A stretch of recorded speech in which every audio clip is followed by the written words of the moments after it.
all around the world. Welcome. You are now tuned in to the EPB podcast, Ball Around the World, a weekly segment where I take some time away from talking to professionals in the game in order to understand and grow the culture of soccer in America, which is the normal EPB podcast. The Ball Around the World is more, I'm just a soccer fan, a soccer fanatic, and I like to talk about some stuff that's popped up in the news, some stuff going all around the world. And today I'm talking Chelsea. I'm checking in with my people on Instagram Live. For those of you joining, what's up? Cuzzo, Ricky, my boy Banks, Jason in the building, content partner. He's cooking up something in the editing room right now, I think. Just saying what's up to my people. What's up, Instagram? Today I'm gonna keep it short and sweet. Today is all about Chelsea. Let's go! First and foremost, a big dub at Craven Cottage. Fulham looked like trash, so there's like a there's a happiness and kind of a still tentativeness to this Chelsea success. But listen, it's our second win of the season. Super excited. I'm gonna name some of the players I thought played really well. This whole potch out talk that I was talking about a couple of weeks ago. Maybe I just need to calm down. Maybe the old Chelsea fan in me got a little too excited. It looks like he's really on that trust the process stuff. It is a young team, so I can't be too mad at it. Anybody who's live on the chat, anybody who's joining me, let me know what you think. It was a great win for us, coming off that win midweek in the cup against Brighton. It's like I keep telling folks, like, don't let us get hot, because I've seen it from the beginning of the season, even in preseason, even though preseason doesn't mean much, but we have something there. We got the coaches. We got, more than enough players. Although, we got 10 key players injured, maybe like 6 key players injured. But we got a squad. We've always played well, even in all these games that we've lost thus far. We've played really well. So it was never a matter of that. It was just a matter of putting it all together. And I think we looking good. So yeah, first shout out goes to Mudryk. The boy is out here. I am not mad at that. That's a great goal to kick off his Chelsea career and scoring. We were hearing a lot of talks last year about 007. Then it was looking like 011, double 24, 00, whatever. But he finally got a goal. Yo, definitely shout out to Mudryk for a good first goal in this game. But Levy Colwill, bro, that ball he played into Mudryk, like right on his chest, on the run. He had a lot of space. It was a light jog. It wasn't on the run, but just that little left foot, little dink, curled right over the defender's head, right on the Mudryk's chest. Great control by Mudryk to put it away. But man, I gotta be honest, I didn't know anything about him before this summer, and I'm not talking about this summer. I guess he joined Chelsea in preseason a little bit later, but I'm not talking about preseason. I'm talking about the U20. What was it? U20's Euro that went on, where he was just balling, and then out of nowhere it was like, oh wait, this is a Chelsea player on loan to Brighton. Like, what? Now he's rocking the 26. He's rocking the John Terry, and he looks like a pure footballer. Like, he's obviously a center back by trade. He's having to go out on the left side because Ben Chilwell yet again is injured. Ben Chilwell got injured in the at the end of the game in Brighton, or towards the end of the game, in the midweek. It looked really bad. I think I even read a statement the next day. Pochettino said it looks really bad, which just hurt my heart. Yet another Chelsea player out for a long time, but it doesn't look like it's going to be too long. It looks like he might be out for, the better part of this month, in which after this weekend we have an international break. So we got a little time. Excuse me if you see me chewing on anything. I had a little scratch in my throat, so I got the Ricola going off just to make sure, and some vitamin C just to make sure nothing's going on ahead of my trip. My trip, yes, I am. I have a wedding to go to in Europe, and in true Eat Pray Ball fashion, I decided to see if I could check out a game on the way. So stay tuned until after I finish talking about Chelsea to hear more about that trip. That's going to be fun. But let me get back to Chelsea really quickly. I need to kind of go through kind of some of the highlights. Let me pull up FotMob. That's the best way to see kind of who I remember playing the best. Yo, Cole Palmer. Shout out Cole Palmer. He's a baller, man. Like, you can tell. I thought he was a wing back from his time at City. Like, I thought he was going to slot in, for Chilwell, to be honest. I thought he was going to provide backup in that way, since Cucurella obviously can't. Shout out Cucurella, too. You did your thing. Mark Cucurella played on the right, and that's where Pochettino's been keeping him. And I don't know if it just makes him a little bit more focused because he's just on not the side of his of his preferred foot, but he looks a little bit more solid back there. He's a backup to the backup. Obviously, Malo Gusto's out from that red card. Reece James is apparently hoping to be back by the end of this month. Maybe by the time we play Arsenal. We play Arsenal on October 21st. We got to mark that calendar. I'm pretty sure it's October 21st. I might be lying, but no. We play Arsenal once we get back from the international break. So, I mean, this is how it's going to go down. We're going to play Burnley this Saturday. That should be another game on the way for us to start really putting in a shift. I'm hearing we got 3 points today. Not a great win, but a standard win. You're right. It wasn't a great win. I'm not gonna lie. It wasn't the most beautiful. It didn't look like we just absolutely bossed. But again, we have had games where we've absolutely bossed and gotten nothing from it. As a matter of fact, we've gotten less than something from it. We've dropped points in lost games where we should have absolutely won. So yeah, I'm taking this. I'm taking this all the way to the bank. Yeah, Cole Palmer. He's a baller. I'm not quite sure what his best position is. I can't really see him like a future with all of this young contingent at Chelsea with him just being on the wing. Like, I really like Noni Madueke. He came back from international break and apparently was a little injured from that, and then was seen out kind of partying, which put him on Poch's shit list for a little bit. So he hasn't been playing. He came in the 95th minute today just to make an appearance. I expect to see him against Burnley.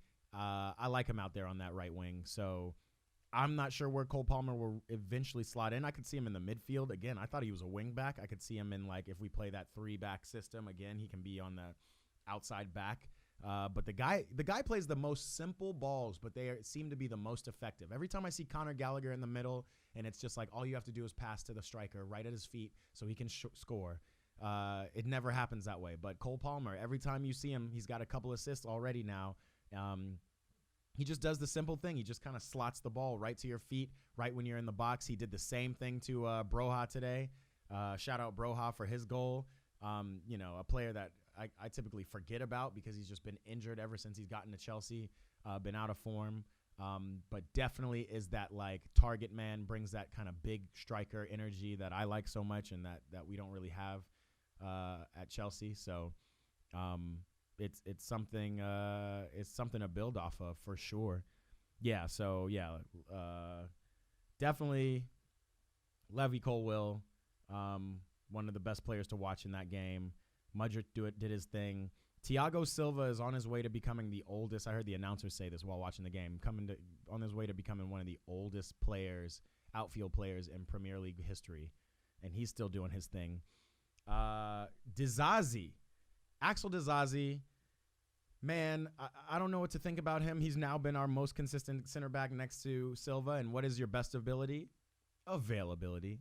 So I'm not mad at my boy for doing his thing, but I really can't wait till Badiashile gets back and provides like a little extra reinforcement back there in the center back. We got a bunch of center backs on this team. I don't know how that's going to shake out. I don't know what Todd Bowley's thinking, but Wesley Fofana, he's not going to be back in any kind of shape or form until next year, right? And I'm not talking about next calendar year. I'm talking about next season with that ACL injury. So it looks good right now, man. Caicedo, Fernandez, they did their thing. Again, Conor Gallagher looked good. Sometimes he looks a little too comfortable. Like I see him like flicking the ball up and doing all kinds of wild stuff. I don't know why I'm not a fan of him. I know he's our English boy. Like he's literally, outside of Cole Palmer, the only English boy on the field today. He's been the only English boy consistently for us. But dude, I just don't see it. Me personally, I don't see it. I thought he was great with Crystal Palace.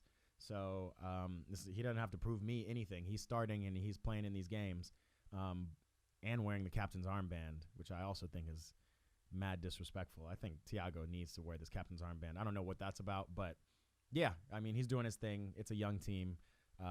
We're getting there. So I definitely, that was a big win for us, man. That was a big win. Now we should take that to Burnley and go smash them one time. They play, I don't know, I think they play Luton tomorrow. And so we'll have a day's rest over them, and we should be able to really continue this momentum that the boys is showing. Again, what's up? If y'all are on IG Live, just saying what's up for y'all. Ian Matson, bro. That's another player. He came on at halftime. He's a player that just always looks good. He's super young player. He's got that flair, that swag, got the low socks. The boy is nice. He's just always an almost. He's giving me Christian Pulisic energy, and I hope it doesn't continue as the team gets better. But I'm always seeing him, like, this is like the third time this year I've seen him hit the post or almost get the goal, do everything right except for just finish. But he's one to look out for. I don't know how he's going to fit into the general squad, but I definitely like bringing him off the bench, over some of these other guys we have.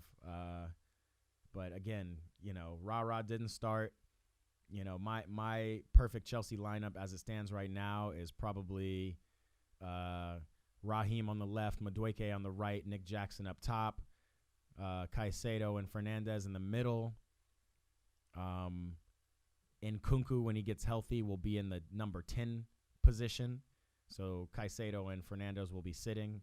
And then it's any combination of Thiago Silva, Badiashile, Reece James on the right, and Ben Chilwell on the left. That would be with Sanchez in the back. That's my FIFA lineup, to be honest. And yo, go find me on FIFA at Eat Pray Ball. Hit me up. Hit me on YouTube, Instagram, TikTok. I'm playing at least a couple times a week, every night. We can get on, maybe live stream, throw it on Twitch, do some stuff like that. Anyway, all that to say is Fulham 0, Chelsea 2. There's a funny story that came out last week. Domino's decided to get viral on us and take advantage of our hardships, and they put up some counter like, we've sold 900,000 pizzas since Chelsea's last goal, which it is kind of funny, but it's kind of annoying as hell when you're a Chelsea fan. So, so Domino's, hey, you're not sold no more pizzas since we scored yet, have you? We'll see. They don't have to count us anymore. I saw somebody online walked into a Domino's, started screaming Chelsea over and over again. So that stuff is hilarious, man. But yeah, Domino's, real cute, real way to go viral. There's a lot of Chelsea fans, and a lot of Chelsea fans ain't eating your pizza. I'm playing. I actually love Domino's, and this is not sponsored. I do love Domino's, but that's just what that is. Yeah. So let me tell you about my trip coming up.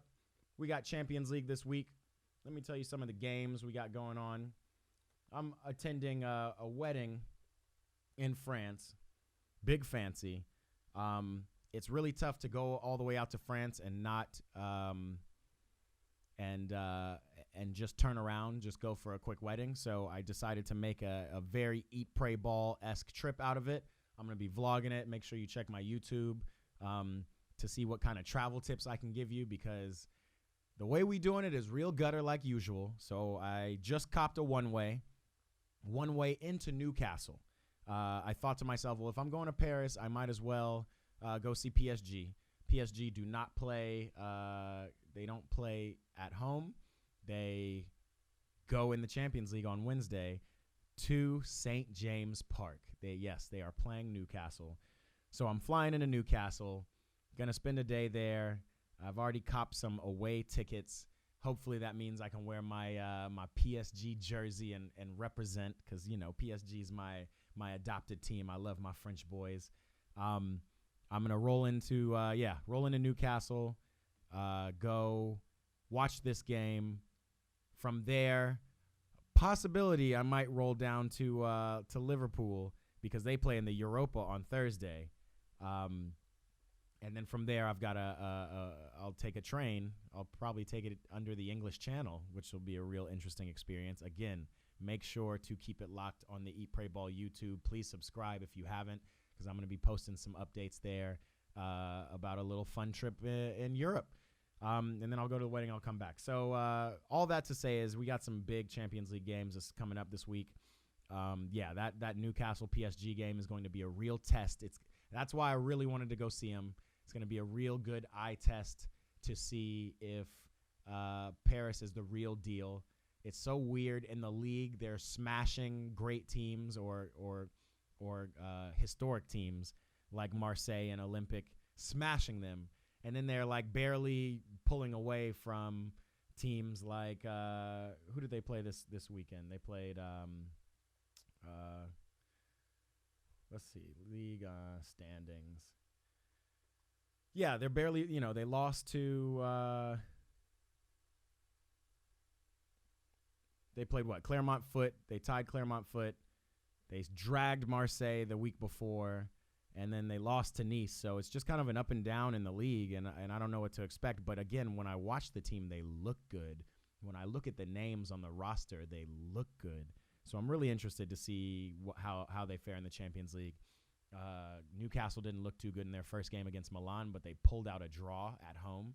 So now they're at home against PSG, and that's a much bigger test for them. So I know they're going to come out firing. Let's see what PSG did.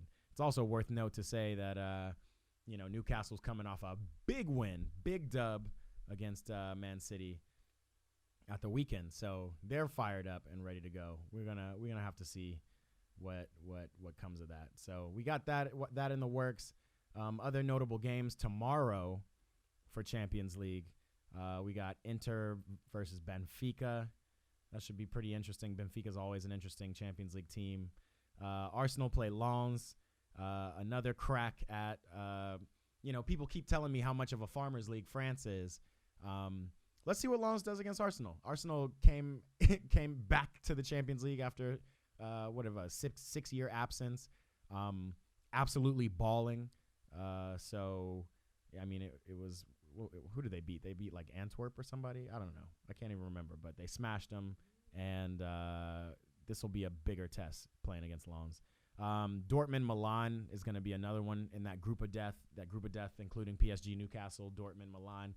That's going to be an interesting game. Dortmund's got to bounce back from their loss to PSG, and Milan, who really should have picked up points at St. James Park, or picked up 3 points at St. James Park, I should say. They're going to play Dortmund, and we saw the boy Captain America, Christian Pulisic, score another goal at the weekend. That's the boy. Clearly showing he's doing a lot better, playing a lot freer, feeling a lot more confident and comfortable since his rough stint at Chelsea. Another Chelsea boy on that Milan team, Ruben Loftus-Cheek. Get well soon. He seemed to come off limp in that game. Only to have Yunus Musa, another American boy, replace him this weekend. And Yunus came on and balled out.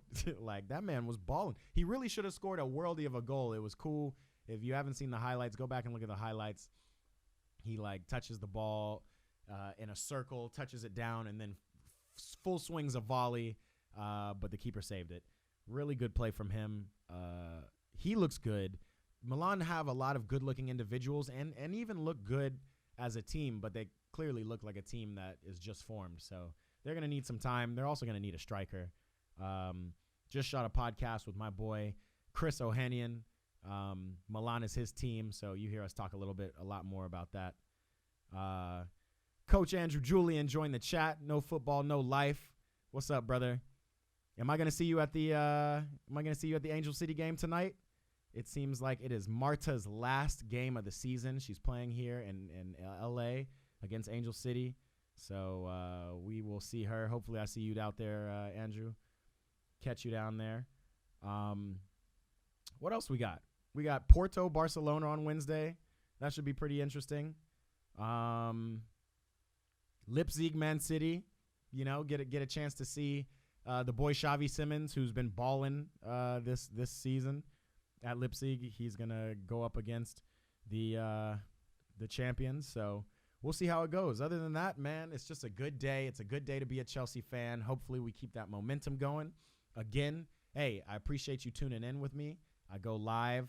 We've made it. Also, this is a worthwhile statement. We have made it to over 1,000 followers on TikTok. We getting it.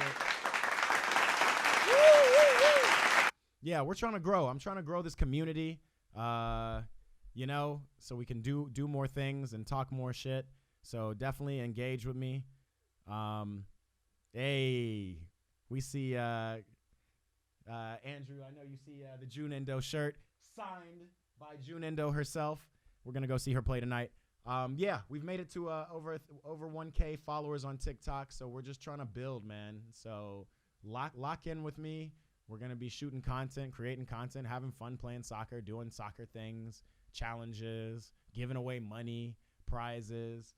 Got another video about foot golf coming out soon. So come tap in with me, man. Come follow me. Eat, Pray, Ball on YouTube. Eat, Pray, Ball everywhere. YouTube, TikTok, Instagram, everywhere, man. Tap in with me. Make sure you subscribe or follow. I'm gonna do this until the wheels fall off, man. That's how we doing it out here. Anyway, we gonna get up on out of here. Man, I think that's about it. That's all I got for y'all today. Tune in.